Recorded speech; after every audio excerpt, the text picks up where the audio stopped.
Hello folks, today we're going to talk about if the Lumix S5 is still worth it in 2024. And spoiler alert, yes, it is. And the answer of why is just simple. It's basically the cheapest mirrorless looking like cinema camera that you can actually find in the market. It's feature packed of features. Weird to say, it's feature packed of features, but it's packed of features that you find more in pro cinema cameras, and some of them actually don't even find them in some cinema cameras. And maybe now they're starting to bring some firmware updates in Sony cameras, but still you can't find them that easily in many mirrorless cameras. And what am I talking about? Let's start basically from exposure tools, so waveforms and luminance spot. Luminance spot is basically this basic square that keeps going around, and it's the most accurate, and basically you can really measure controlled each point of your image in really a precise way. And there is no other cameras that has this feature. And waveforms. Waveforms is one of the most amazing invention as exposure tools that they could have ever invented. And all the Lumix cameras have them, or at least in the pro consumer lineup, they all have them. Out there is no other mirrorless camera that actually gives you this feature. And that's literally what do you want to do? Like the S5 now, you can find it on the market for between 700 and 1,200 on the market, used, secondhand. And in that price range, you mainly have APS-C's cameras out there, or full frame cameras that are not even near how good this camera is. And I think the only one that can actually compete with this is the Canon R8, but it doesn't have IBIS. So yeah, it is what it is. It has basically all kind of customizations that all Lumix cameras are famous for. Basically, you can customize any button you have on the body, and that's amazing because not many other companies give you that. So that's one of the top point for this camera. It's fully weather sealed, or well, splash and dust resistant. So I wouldn't say it's fully weather sealed, so don't go and throw it in the water or whatever. But I have filmed under the kind of rain situation, and I haven't had any issue with it. So I can say I'm confident on saying that it has weather sealed, like really good weather sealing. But yeah, just don't quote me on that if something happened to your camera if you test it out. With me, it worked. With yours, I can't say. One of the things I love about the S5 is that for its price range, you can literally record raw out of it. You can record a 12-bit B-RAW or ProRes RAW, and that's amazing. I've been doing it for quite a lot, and it's amazing. It's really, really good. And I don't need to remember you the price range for this camera. It basically shoots 4K up to 60 frames per second. 60 frames per second is an APS-C crop, and it has basically 420 10-bit. But there are options for a 10-bit 422, just not in the slow motion, or at least the 4K slow motion, but in the 24, 25, and 30 frames per second, it's fully 10-bit 422. And that is pretty amazing. And the dynamic range. The dynamic range is probably one of the best dynamic ranges in that price range. because it's up to 14 stops of dynamic range, and thanks to Gerald and Dan, we know that it can be between basically 12 and a half to 13 stop of dynamic range. And for that price, guys, you're getting a fantastic sensor. It might not be the fastest readout out there because it's not fast at all, but at least you have that 422, 14 stop of dynamic range, and an amazing HDR format if you want to record in HDR. And one of the best things that we all know about Lumix is that amazing vlog. The vlog, the vlog is just beautiful. Beautiful to color grade, render skin so beautifully, and when you want to do adjustment, it's just so good.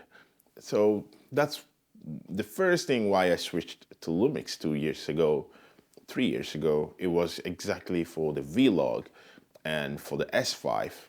And of course, it has some flaws that we will talk about a little bit later, but it's amazing. And let's talk about the stabilization, because this camera has one of the best stabilizations out there for a price of 700, between 700 and 1002. Guys, it's amazing. It has flaws, yes. And the flaw is the autofocus. It's still contrast detect autofocus compared to the newest one, like the Lumix S5 Mark II X that I'm recording on now, that has the new phase detect autofocusing system that they have developed. And it's amazing. Now I'm recording in using the AF. But one of the things that I will always suggest to people is to learn how to use manual focusing, because it's still an industrial standard to use manual focus lenses, especially in more professional environment. I shoot with manual lenses thanks to the Blackmagic Pocket 6K cameras, or 6K Pro, that I used in the past before switching fully to Lumix S5 Mark II X. And it saves you a lot. Like, you really understand the camera, you really understand focusing, you really understand how everything works, and exposure, like everything is affected from exposure, from whatever you have surrounded you. So just practice. Even if you have an autofocus camera, practice the manual focusing, because it teaches you a lot and it helps you improving in a lot of things. So is it a problem that is contrast based? Maybe if you're just shooting primarily in autofocusing system, but I've used the contrast detect autofocus of the S5. It might not be the most accurate one, but if you learn it to use it properly, it can be actually good. Of course, not as the newly developed AF, but it can be actually good and help you out in many situations. But I would still suggest you to learn autofocus, because that's still the industry standard. And lastly, but not least, who is this camera for? This camera is basically for YouTubers, content creators, photographers, and filmmakers, because I opened this by saying is the cheapest mirrorless cinema camera looking like, because it's literally feature part of cameras that can be considered cinema cameras. And we know Lumix is famous for having basically mirrorless cameras that are literally like cinema cameras. And the S1H is basically one of these examples that is even better than the EVA 1, which is their cinema camera. So let's see what they will do with the S1H Mark II. But yeah, so if you are considering buying the S5 in 2024, I will say do it.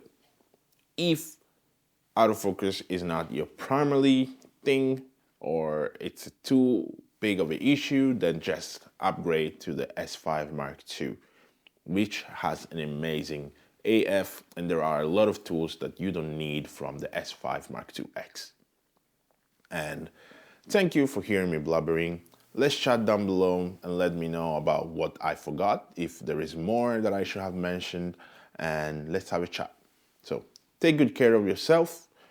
I'm here in the new house finally, and I'm settling, or we are settling in with the kiddos and everything. And I might be doing 2 videos per week now, since the channel is growing more and more. I would like to grow even more the listening, so I might do like a news on Monday and do more reviews on between Wednesday and Friday, do basically reviews videos. So let's see how will that go. But thank you guys for keep reaching out and subscribing and listening and basically helping me grow. Consider subscribing so I will grow even more, and I'll bring many cool things and conversations to the table. I used the S5 Mark II X for a documentary that just came out, and it has already reached, in 24 hours of coming out, more than basically 10,000 people here in Finland. If you want to watch it, it's a little bit difficult, but in the next video or in the next videos, we're going to talk more about it. But let me know down in the comments, what would you like to see more, talking about the Lumix S5 Mark II X or the Lumix lineup in general. And I will be sure and I will try my best to create videos around that. Thank you for sticking here and listening to me blubbering. I'm going to see you in the next one. Take good care of yourself.